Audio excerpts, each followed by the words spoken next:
आज हम पढ़ते हैं त्योहारों के बारे में। इसके बारे में त्योहारों के बारे में। तो भारत जो देश है ना वो क्या है? धर्मनिरपेक्ष देश। कैसा देश है? धर्मनिरपेक्ष देश है। तो यहाँ पर हम बहुत सारे त्योहार मनाते हैं।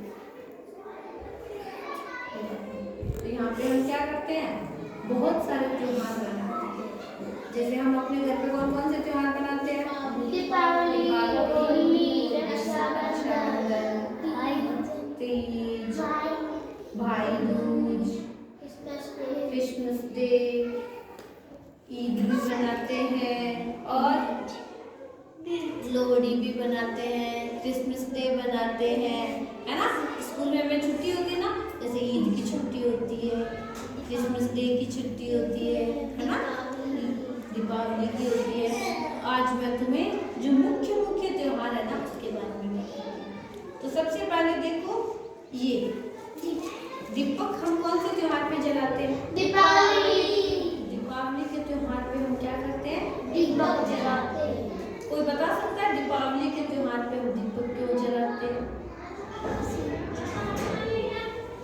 देखो दीपावली का जो त्योहार होता है ना वो अपना 5 दिनों का त्योहार माना जाता है। कितने दिनों का?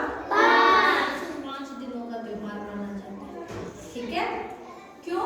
क्योंकि उस दिन हम 5 त्योहार मनाते हैं। जब दीपावली आती है, दीपावली से पहले 13 को हम धनतेरस बनाते हैं, फिर चतुर्दशी को रूपचौदस बनाते हैं, फिर अमावस्या को दीपावली बनाते हैं, फिर गोवर्धन पूजा की जाती है एकम को, और फिर दूज को भाई दूज।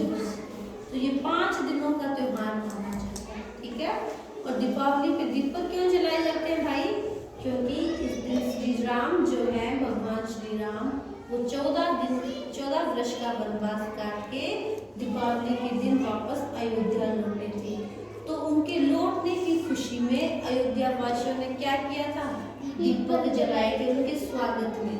तो उसी परंपरा को हम बनाते हैं। और क्या कौन सा त्योहार बनाते हैं? दीपावली। दूसरा है होली। ठीक है? होली पे भी होली भी क्या है? त्योहार है ना। तो इस पे भी क्या है? इस पे भी एक कथा है ना, कि इस दिन क्या हुआ था? होलिका दहन करते हैं यहाँ पर। होलिका कौन थी?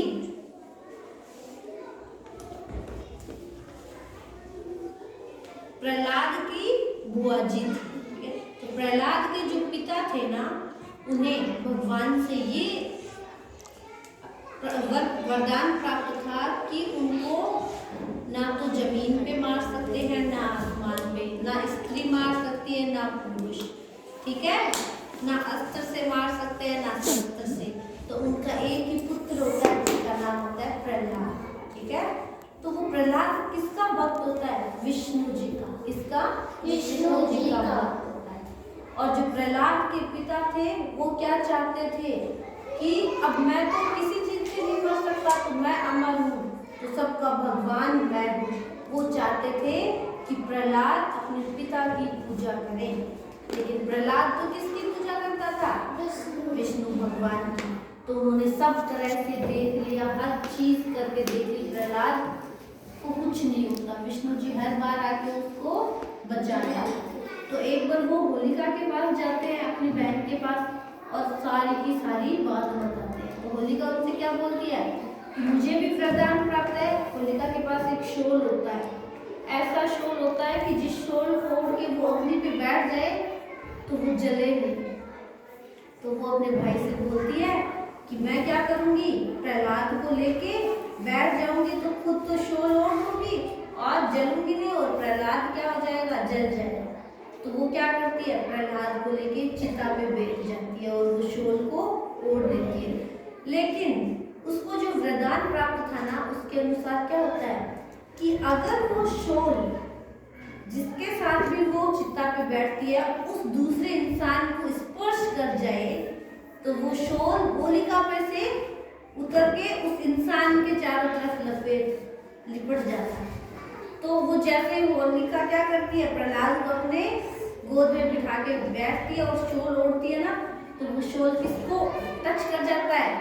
प्रहलाद को। तो वो शोल होलिका पर से और प्रहलाद के निपट जाता है। उससे क्या होता है, होलिका जल जाती है और प्रहलाद फिर भी बच जाता है। उसके बाद में फिर क्या होता है कि भगवान अवतार लेते हैं, किसके रूप में, नरसिम्हा के रूप में, जो ना तो इंसान होते हैं ना जानवर होते हैं, ना स्त्री होते हैं ना पुरुष होते हैं। वो कौन होते हैं, वो आधे सिंह होते हैं और आधे इंसान होते हैं।